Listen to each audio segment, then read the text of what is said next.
उत्तर प्रदेश की 9 असेंबली सीटों पर ज़िमनी इलेक्शंस होने वाले हैं। हर बार की तरह इस बार भी लीडरान की जबान पर एक कॉमन नाम है, जो नाम है मुसलमानों का। लेकिन इस बार डायरेक्ट नहीं, इनडायरेक्ट कहा गया कि जो राम भक्त है, देशभक्त वही हो सकता है। मतलब उत्तर प्रदेश के सीएम योगी की नजर में वही देशभक्त है जो राम भक्त है।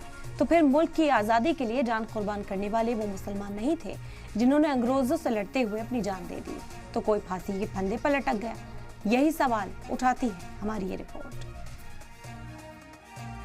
जो राम भक्त होगा वही राष्ट्र भक्त भी बन सकता है। क्या ये मुख्यमंत्री की जबान है?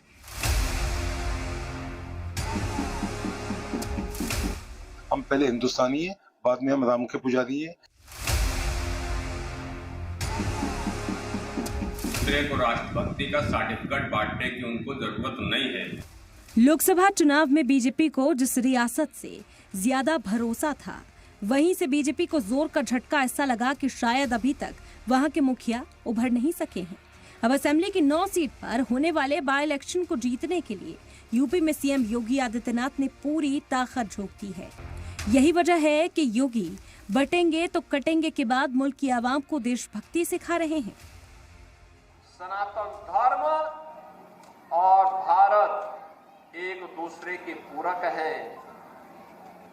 सनातन धर्म मजबूत होगा तो भारत मजबूत होगा, भारत मजबूत होगा तो सनातन धर्म मजबूत होगा। अगर इनमें से कोई भी कमजोर होता है तो मान के चलिए दोनों कमजोर होते हैं। बहनों और भाइयों, बजरंग बली बनिए, बजरंग बली।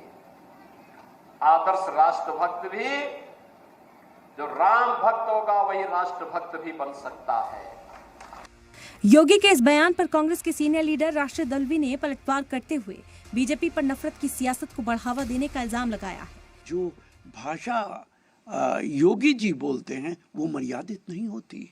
आप एक तरफ कह रहे हैं कि वो रावण हो जाएंगे, एक तरफ कहेंगे कि बटोगे तो कटोगे, कभी कह रहे हैं कि मैं जमीन में गाड़ दूंगा, कभी कहते हैं आप मिट्टी में मिला दूंगा। क्या ये मुख्यमंत्री की जबान है? तो वहीं लखनऊ के Islamic scholar Mohammad Akeel CM Yogi Adityanath की देशभक्ति पर ही सवाल उठा रहे हैं। उत्तर प्रदेश के मुख्यमंत्री योगी आदित्यनाथ जी जब खुद राष्ट्रभक्त नहीं है तो दूसरे को राष्ट्रभक्ति का सर्टिफिकेट बांटने की उनको जरूरत नहीं है। और जहां तक राष्ट्रभक्त और देशभक्त की बात रही, हिंदुस्तानी मुसलमान कल भी देशभक्त था और आज भी देशभक्त है, क्योंकि जिस तरीके से उत्तर प्रदेश के मुख्यमंत्री योगी आदित्यनाथ जी हमेशा कुछ न कुछ इस तरीके की बयानबाजी करते हैं जिससे कि देश में और प्रदेश में अमन खराब हो। दिल्ली में भाईचारा समिति के सदर मेहरबान कुरैशी ने योगी के इस बयान को बांटने वाली पॉलिसी बताया है।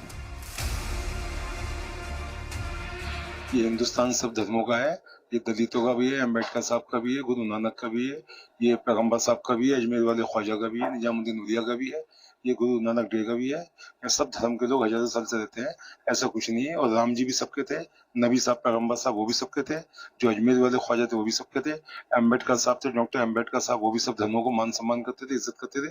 तो ये एक धर्म का देश नहीं है, ये सारी दुनिया के धर्म के लोग यहाँ रहते हैं। ये जो सबको अलग अलग करने की बात कर रहे हैं, ये गलत कर रहे हैं। हम पहले हिंदुस्तानी है, बाद में हम राम के पुजारी हैं, या शिव जी के पुजारी हैं, या माता के पुजारी हैं, या अजमेर वाले ख्वाजा के पुजारी हैं, या मुसलमान है, या दलित है, या क्रिश्चियन है।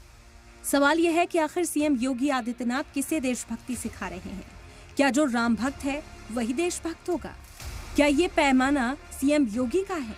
और अगर योगी की नजर में देशभक्ति का पैमाना यही है, तो फिर मुल्क के आईन का क्या होगा, जो मुल्क में रहने वाले सभी मजहब के लोगों को अपने मजहब के एतबार से जिंदगी गुजारने की आजादी देता है?